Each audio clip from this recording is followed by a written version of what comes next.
5,070 pounds, a very nice 26RR Grey Wolf coming in on trade here at Haylett RV of Coldwater, Michigan. This is a toy hauler. Maybe it doesn't necessarily have to be like, motorcycles or four-wheelers. I could see this working really good for e-bikes and kayaks. And I kind of thought, this one's a couple years old, a little bit older RV. How about I go about this video in a little older style, kind of similar to how I used to. We're gonna knock this thing out in one single take, or at least I'm gonna try. Now, the length, the weight on this one, not having a slide, it is within the realm of potential half-ton towability. Remember that not all half-tons are created equal. There's going to be some that shouldn't be handling this trailer, and there are some where it is well within their capacities. Great campsite, like party setup here, between the power awning, and you've got little TV hookups down there. Now this was made, it's a couple years older. It was made before things like stable steps were, well, they probably really weren't even a thing in the RV industry. Chances are, though, this could be upgraded to, feature those. Now you might notice a couple things. First of all, no patio ramp, but secondly, no, it's not a full width ram door. This is actually kind of like Generation 2 Grey Wolf toy hauler. This is before little trailers like this had patio ramp systems. That typically was something only reserved for the big bad fifth wheel toy haulers. And the door, it was really kind of sized more for like, a motorcycle or a four-wheeler, whereas in today's market, the Grey Wolves have a full width rear door. And actually, I might leave you a link to a more current copy of this in today's world. Now, the previous owners had done, when I say the word modifications, I know immediately you're like, our anxiety goes up a little bit. I don't see anything here that really concerns me. It's a used RV, and a lot of times we forget that a used RV is not a new RV. And I know that sounds dumb, but it's new to you, so a lot of people expect it to be new when they get a hold of it. There's a couple little things over here. Like, this is over the wheel well. What they did is they basically built their own storage chest, which is actually kind of cool. A nice little boot box. You can sit on it to put your boots on, which is kind of handy. All right, I actually really like that. Something else I noticed is they modified this up here a little bit, where there's that open punch out in the middle. That used to be partitioned off, and the storage went through it. What they did is they added little side partitions and created independent little storage pockets. They also did something, it's so simple, I can't believe I've never seen that done before. Just the little grip to hold that door open since there's no gas struts on it. That's brilliant. Why have I never seen anyone do that ever before? I don't know, boggles my mind here. Right by the door, you do have a little shoe garage, but there's two places in the RV. You're gonna find a little aftermarket diamond plate panel added. I have a suspicion that while loading or some cargo shifted, there's probably some scratches under there that they covered up with that. But I don't know that it really bothers me all that much. I don't think it looks bad by any stretch of the imagination. It fits the theme of a toy hauler, at least, This does have central air. There's no heat vents in the floor, thankfully. Most of the time this is going to be a spring, summer, fall RV. And I am going to do a little movie magic just to make sure you can still see inside, like the kitchen cabinets and whatnot. We're doing a one-shot video, but I don't want to miss any kind of important storage type stuff right here.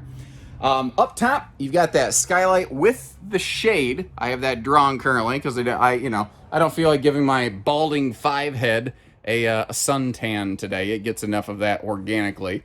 The large medicine cabinet over here, which is nice, still very much in line. The bathroom hasn't changed really. This whole camper hasn't changed a lot. This is a good model that I don't foresee really altering a lot in the future. You can see we're carpetless, we're easy cleaning, which is very nice in a toy hauler when you can track a little of the outdoors indoors. And that extra large vent fan that they do in these Cherokees. You find that a lot in like Rockwood stuff, but in the stick and tin world, there's just not a lot of people other than Cherokee that really do that, and they've been doing it for years.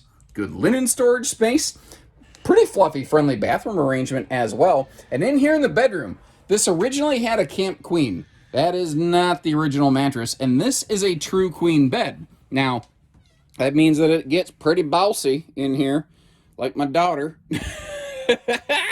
But it gets the job done, you know? There's enough room to still walk around the bed. Other than that, you know, you probably want to stretch out, relax, get comfortable, and this will accomplish those goals. This was made before you found a lot of like USB plugs and things.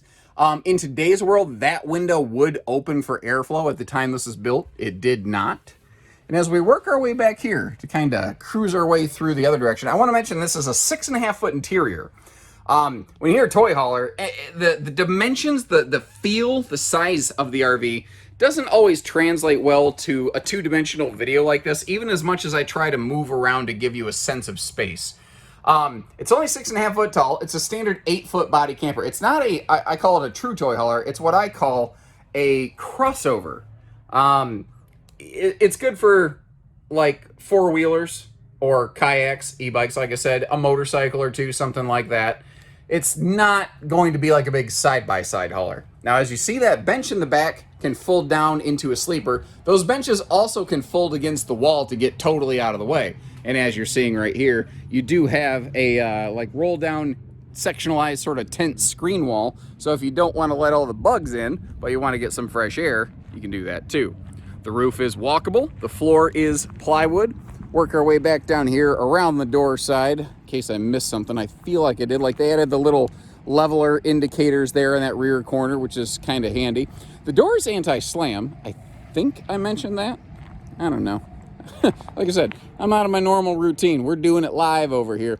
It does have a simple side mount solar prep plug. This was made before travel trailers from the factories in this age often had some, you know, roof solar type stuff.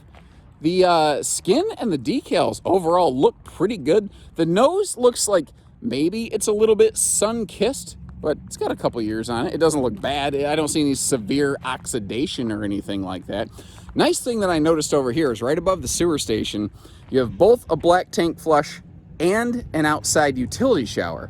And again, just to kind of give you a better idea, the graphics are still looking real good. I'll let the light kind of shimmer down that, like Beatrix Kiddo's katana blade or something. Now these are Tomax tires, whatever brand that is, I don't know, but they don't look bad. They don't look worn irregularly. I checked the DOT code. I mean, the whole RV it's only 2016, so it's not like the tires could have aged out. Oh, hold on. I don't want to get too far along here. We've also got that handy little sewer hose caddy, so you can keep your hoses away from the rest of your camping stuff. And 4-corner stabilizer jacks. Take the wiggle out, and you see that black plastic kind of rectangle approaching the rear door back there. You might go, what is that thing? Those are air vents, so that if you have some exhaust from your machine blow into the camper while you're loading, you can air that out while you're getting to your destination. So thank you very much for joining us. We can do hitching, pieces, parts, trades, finance, truck and trailer package deals, RV delivery, and everything in between. So take care, stay safe, have fun, and happy Haylett camping, everyone.